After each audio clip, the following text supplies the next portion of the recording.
Welcome to this session about the future of work and especially about how companies can now communicate with an audience, their buyers, who are acting in largely different ways than they used to because of the pandemic.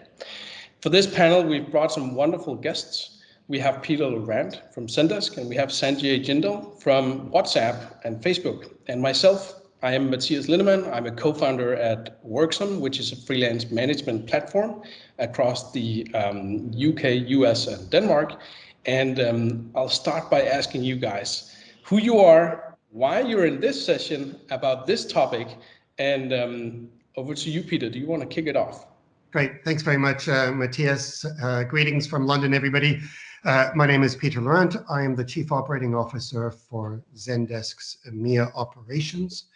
For those who don't know Zendesk, we were founded in Copenhagen, where Matthias is right now, back in 2007. And we now work with over 100,000 customers in over 160 countries and territories around the world. And Zendesk builds powerful customer engagement software to help companies of all shapes and sizes improve their customer relationships. And I think today's session is going to be really interesting because how companies get out of the pandemic into the new normal, how they engage with their customers has never been more relevant. And I think the work that we're doing together with WhatsApp on the messaging is a key way of communicating and being much more customer-centric. I hope everybody enjoys the session today. Wonderful. Thank you so much, Peter.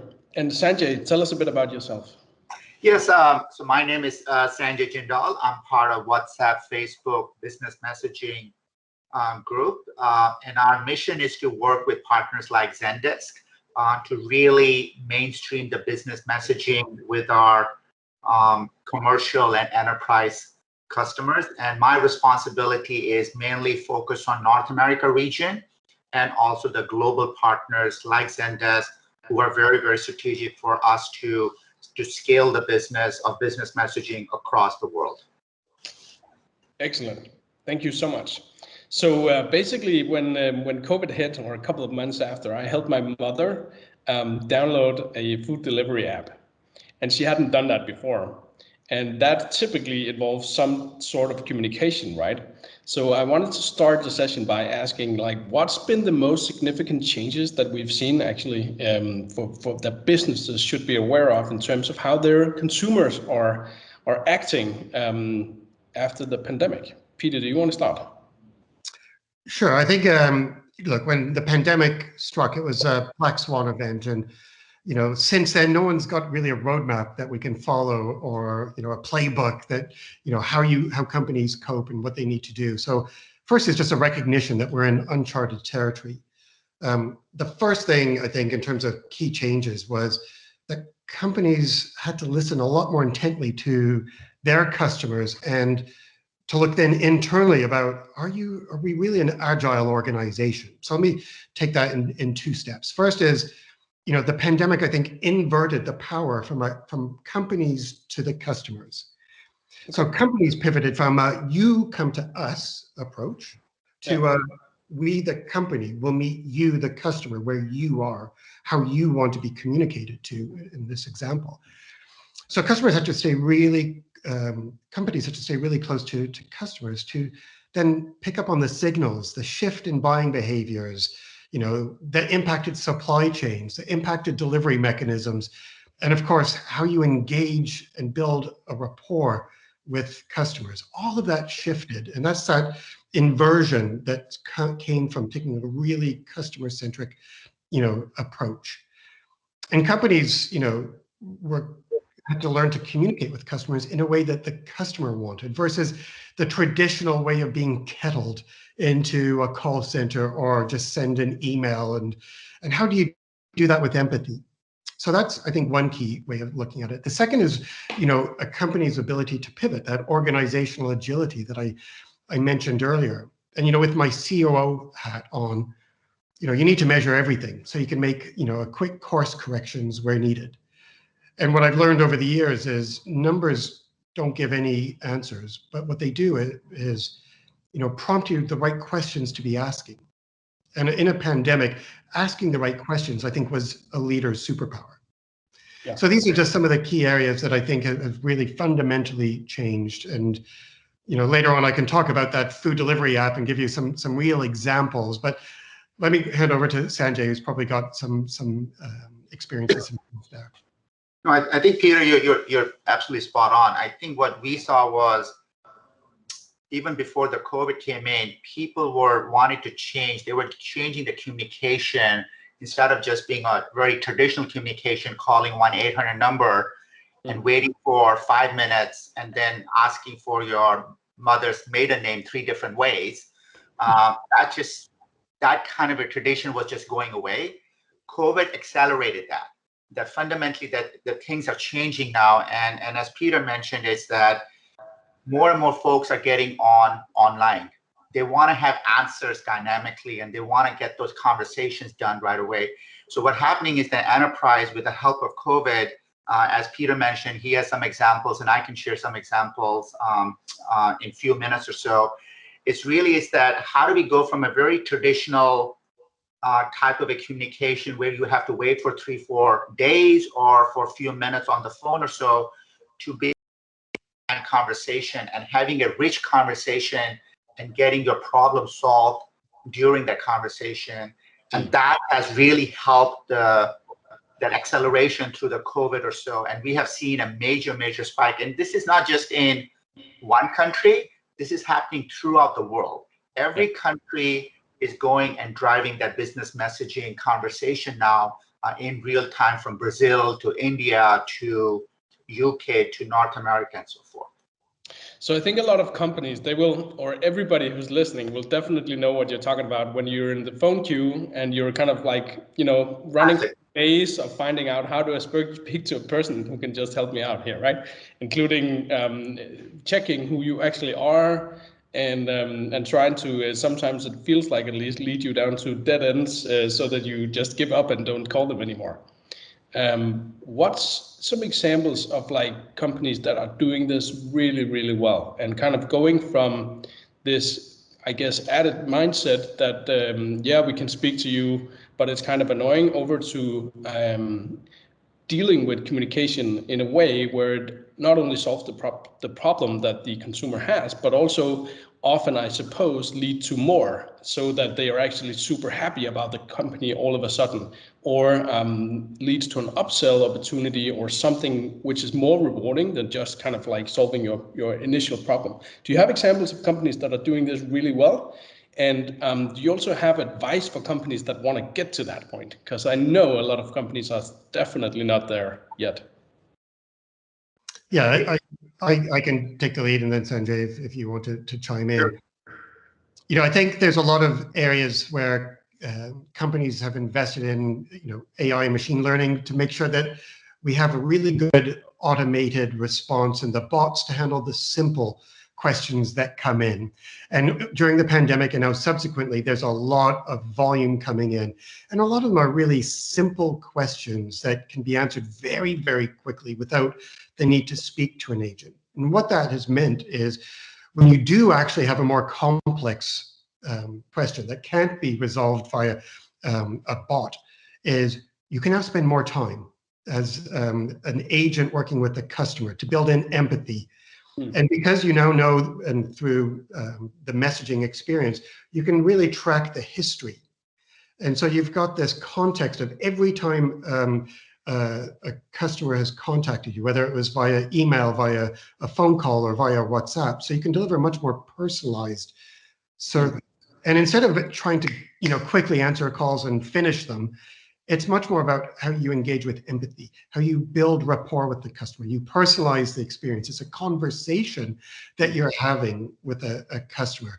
And this isn't the purview of super rich companies or Silicon Valley type companies that really invest a lot in technology. This is available now for everybody. And I think there's a lot of examples that we can give of companies that have got it. But in terms of the essence and the advice, it is around conversational AI, conversational support, personalization, leading with empathy to build that customer relationship that goes much deeper than how many tickets have I solved. So am I right that there was a couple of years ago, there was a hype around chatbots? That was kind of the new thing. Mhm. And it seemed like a lot of companies invested heavily in chatbots. But to my experience, they forgot to invest in the entire funnel. So they might have a nice chatbot, but often with more complex issues, you had to speak to a person, or that was still your preference at the time. It wasn't so normal, and they kind of forgot that. So how does that end-to-end funnel look like for companies that really want to excel in this, including the tools that you need in the steps of the funnel? Sanjay, do you have some advice here? Well, I think it's we did a survey about just recently where we saw that the 68% of the people are saying they prefer to do messaging online, and that's what and we have seen, and it's more efficient and time savings for them, right? So that, I think it's a big deal for them. They can now, to reiterate, what that means basically is that customers largely prefer chatting with someone who can resolve their issue really fast over calls and emails and stuff.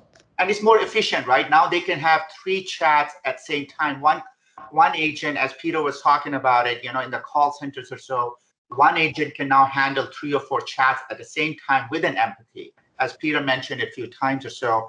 That's a big deal. That's a very rich conversation that you can have to solve the problems and so forth. And that's what we are seeing, and there's a lot of examples that we can share, but mainly in around the call centers, and how do we become more efficient, time saving, and same time also make sure that the customers coming away with a very good experience also. So that's what the end-to-end is now. Peter, anything you want to add to that? There's a lot of areas that companies are building as further innovation. So, Made.com, a great bespoke furniture maker in UK and around Europe, is building in simultaneous chatbots to simultaneously translate what customers in different languages want. And so it's a way of personalization. It's about scaling so you can drive efficiency while delivering, better customer experience. And earlier, Matthias, you were talking about, the pandemic and the impact that's had. There's some, again, great examples of companies like a Spanish shipping company who had to respond to COVID dramatically changing everybody's travel plans overnight. Yeah.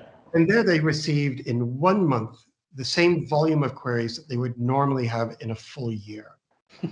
And so you really need to think, oh my God, how do we cope with that? And how do we build that technical capability and a mindset that says, customer experience and customer support belongs to everybody in the organization, not just a few people who happen to be in an organization called customer support.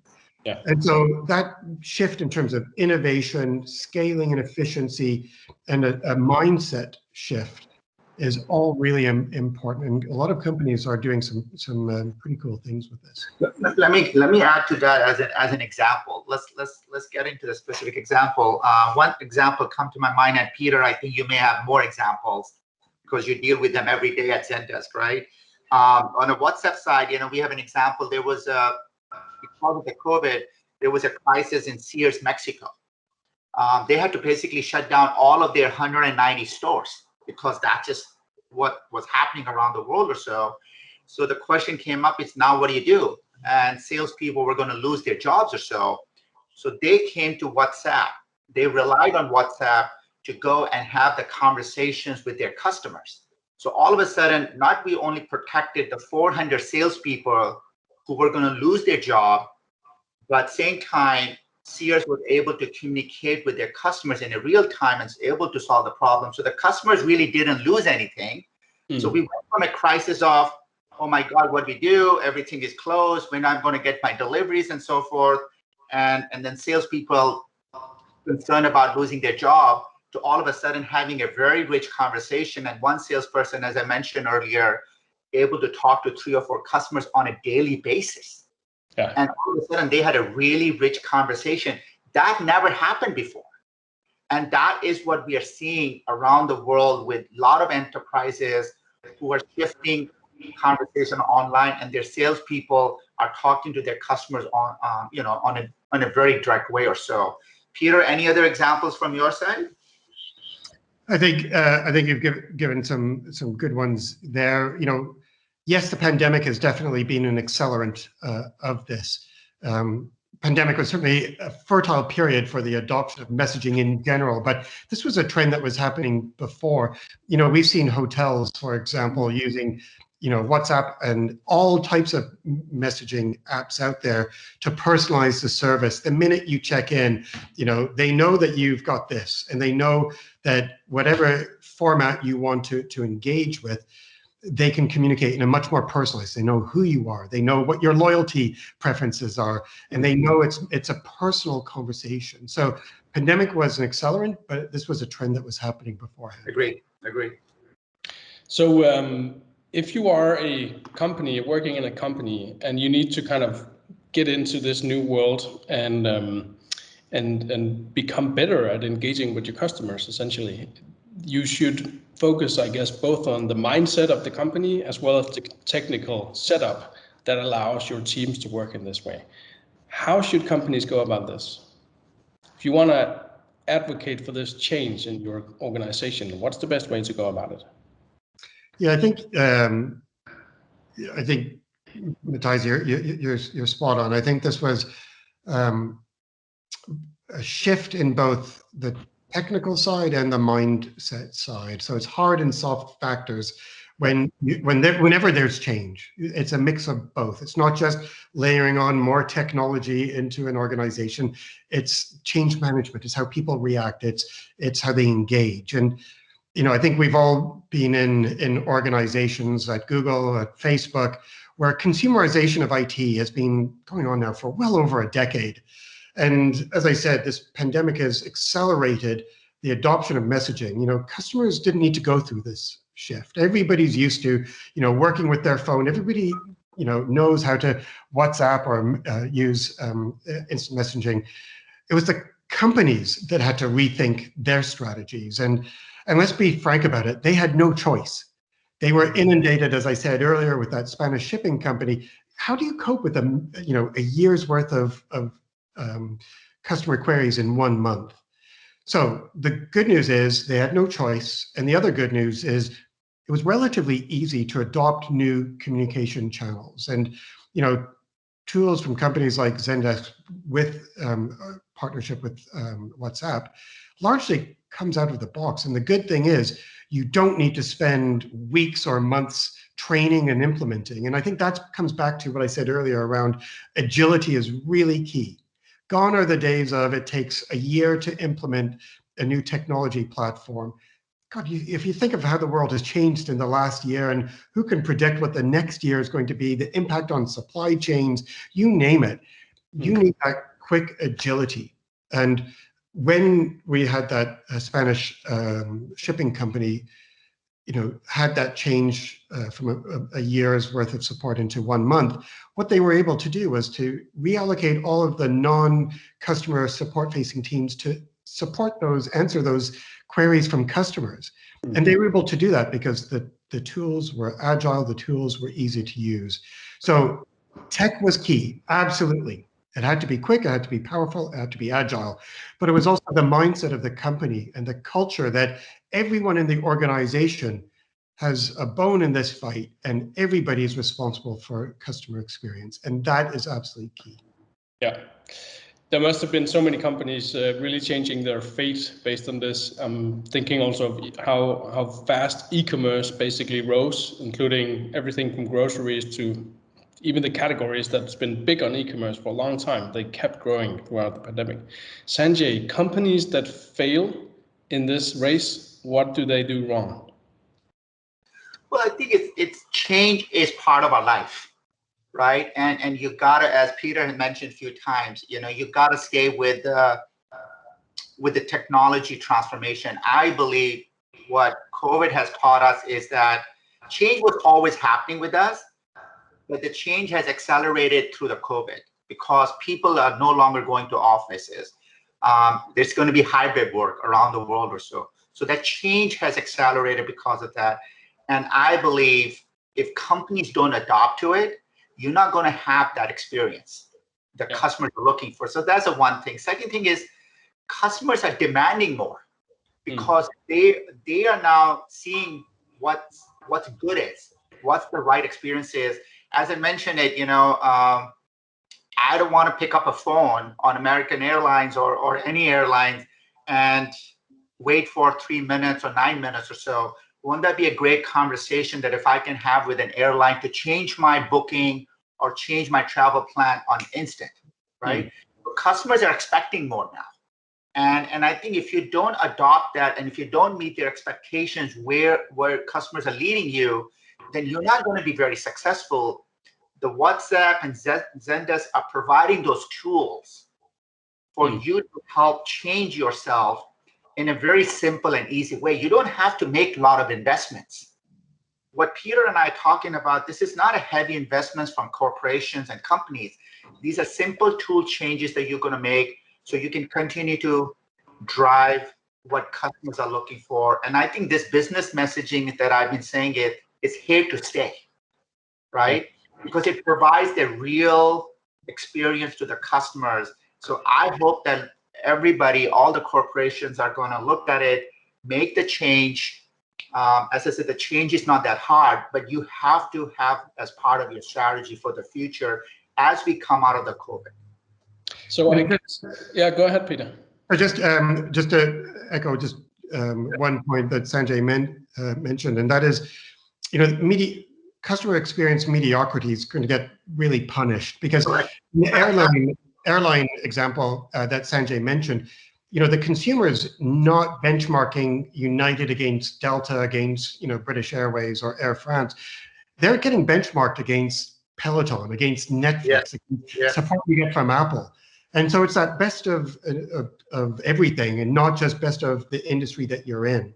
And so that's the bar that I think Sanjay's really referring to. And that's why customers' patience is running very thin. And we know that customers, 3/4 of customers, based on some of the research we conducted, they're going to spend more and buy more from companies that give good customer experience. Yeah. On the other hand, we know that 50% will leave after just one bad experience.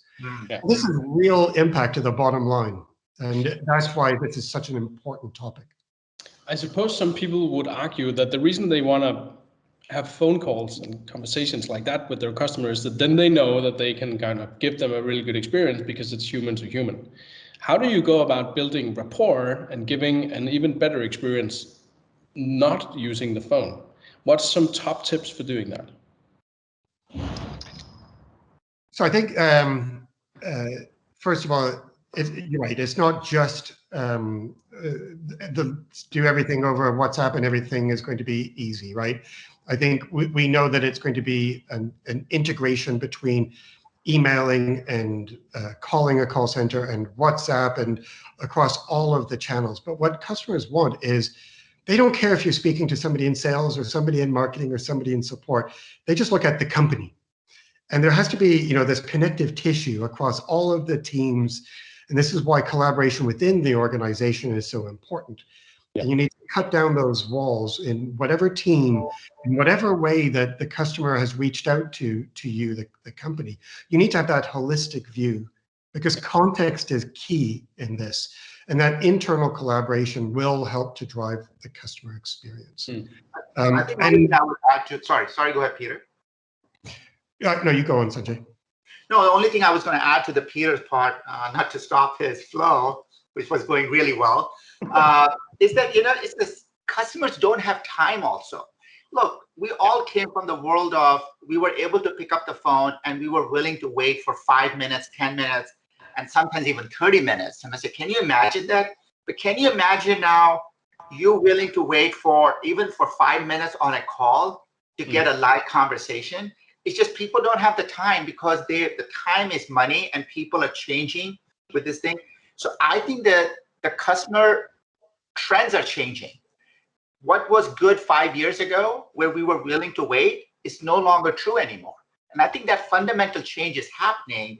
And we got to adopt, the technology has to adopt to what customer mindsets are. I'm not willing to wait for 5 minutes on the call. because I just can't do that, right? I don't have the time. So I want to have a live conversation to solve my issues rather than waiting. And then they're asking for my maiden's name 3 different ways and 3 different languages. And it's like, and I have to start all over again, right? So here's a question. So this morning I had to cancel. Both of my kids were going to the dentist, and I had to cancel. So I call up this, like in Denmark, it's public child's dentist care service or whatever, and I'm like number 27 or something on the phone, right? Because everybody cancels. And I have to give like their the equivalent of their NI number or NHS number. And stuff like that on the phone, but I still wait for like half an hour or something like that, right? And speak to a very nice lady who helped me out, and it's all fine. How should that, that experience, anno 2021, how should it have been, and what's behind giving that superb experience, if you know what I mean? Like, what technology would you use to give that? So certainly user identity is a super hot topic, and within messaging, you do have that capability. And so, for example, when you contact Zendesk's own customer support via messaging, again, we have already identified you as a Zendesk customer, for example. Yeah. And therefore, we can then track, as I said earlier, this holistic track record of every touch point you had. So having that asynchronous with the personalized identity in the background is so much more powerful than just anybody calling in where you don't know who they are. You don't know their identity. So Sanjay doesn't have to repeat his maiden name 3 times, his mother's maiden name 3 times. We already know who you are. Yeah. Okay, so that's one issue. So kind of understanding who I am and maybe seeing like, okay, those are my kids and I'm calling regarding those. What else? I mean, I could only call them on the phone. But why did you need to speak with an agent? Why wasn't it press, 1 if you want to cancel, or on WhatsApp, 1 to cancel, 2 and okay, what was your time? What was your postcode? And then it's done. So this is part of that automation that I would say is relatively straightforward. If you're going to a retailer and you want to do a return, companies have been doing this, millions of times a day. We know this. These are solved problems. Some of the more nuanced, which is, okay, I've got a health condition with my son or my daughter, and you want to speak to somebody very quickly who's trained. That is something that we're a long ways away from, the bot fixing those. But everything else, largely that you've talked about, this is solved business, and it's just a matter of companies getting to the point where they understand this is relatively quick and easy and has quite a big impact on customer experience, on internal efficiencies, and just a better utilization of resources. So if I call up and wait for half an hour again tomorrow, I'll tell them that you can help them. I'll give them a call. And give them experience so that when I cancel next time, I can just press a button in WhatsApp and it's done. Yeah, there you go. That's it. Amazing. Yeah, but that's super powerful. I mean, because I guess a lot of the resistance for change is that people believe it's super complex, right? And we've got a lot, often with pretty sensitive data, because you need that in order to understand who are we engaging with here. But you're basically saying it's not necessarily very complex and it doesn't have to take years. Correct. And I think, they also have to see not just replacing existing processes, but what was not possible, before. And again, let me give you a customer example. Coming back to Matthias, you said at the beginning you were setting I think it was your mother's food delivery app. And so, one of our customers in the UK is a food delivery company. And one of the magic that they started to do is by using messaging to connect the customer with the restaurant, with the delivery rider on their scooter. Getting that triangulation is super powerful, and it wasn't possible before. Yeah. If there was a problem with a customer's order, then you would immediately get a real-time WhatsApp conversation going between those 3 parties to find out, okay, who screwed up? Was it the customer didn't order something correctly? Was it the restaurant shipped, or was the delivery rider going to the wrong house? And getting those 3 people together at the same time on the same issue in real time, it just makes everything better for the customer, for the restaurant, for the delivery rider. This is an incremental service that was not available before. So I think some of these incremental use cases really will also help help companies, go beyond what they were doing before. And another thing I would just add to what Peter is saying is also, this is about changing the conversation from very static to very dynamic. But this is not a conversation of changing your IT, your infrastructure. You don't have to change anything. Your cell phone will still work really well. Whatever the tools that you have and the IT you have for enterprises, it will work. So WhatsApp is known to work in very low internet area. That's the reason, in emerging countries or so, sometimes internet is not very good. WhatsApp works really well. Zendesk has done a very good job of integrating WhatsApp together. So it works really good in the low bandwidth of internet where we have in some countries or so. So fundamentally, customer or enterprises don't have to change anything. They just have to change their mindset that this is where the customers is going. We should follow the customer rather than sitting and continue to still have those call centers with phone calls or so. Yeah. It's just a mind shift change, but it's not an infrastructure change. That's a very critical point that I want to make sure that everybody knows about that. And I hope, Peter, you agree with that from Zendesk side. Totally. I have nothing else to add. You said it perfectly, Sanjay. Wonderful. Thank you so much. Is there any final top tips you want to give to people who are watching this? Well, make sure that you take your kids to school on time. Yeah, and get them to the dentist as well. There you go. Too often. Yeah, Peter. I think it's pretty sobering when you look back to 2000, and I think Accenture did some research that half of the Fortune 500 companies disappeared, and it's largely down to digital disruption and not adjusting their strategy based on the demands and what they're seeing. And so, echo some of the themes that I said earlier. It's about listening to your customers. It's about pivoting to a customer-centric, view of your business. Collaborate within your organization, collaborate with your customers and across your supply chain. And as Sanjay mentioned, this isn't open heart surgery, a lot of this. This can be quick wins, but what it does require is a mindset shift at the board level, that customer support isn't this team that's in a basement. It is a board strategic level imperative that if you don't know what your customers are saying, if you don't know what they want, if you don't know where they want to go, then you don't have a strategy. And you could be one of that 50% that disappeared. So I think it's doable, it's pretty quick, and it's a win for your customers, it's a win for your employees, and it's a win for your shareholders. Wonderful. Thank you so much for joining this panel, and thank you to you who have been seeing this. Enjoy the rest of your London Tech Week. Thank you, Matt. You did a great job. Thanks, everybody. Thank you, Peter. Thanks, Sanjay. Bye. Bye-bye.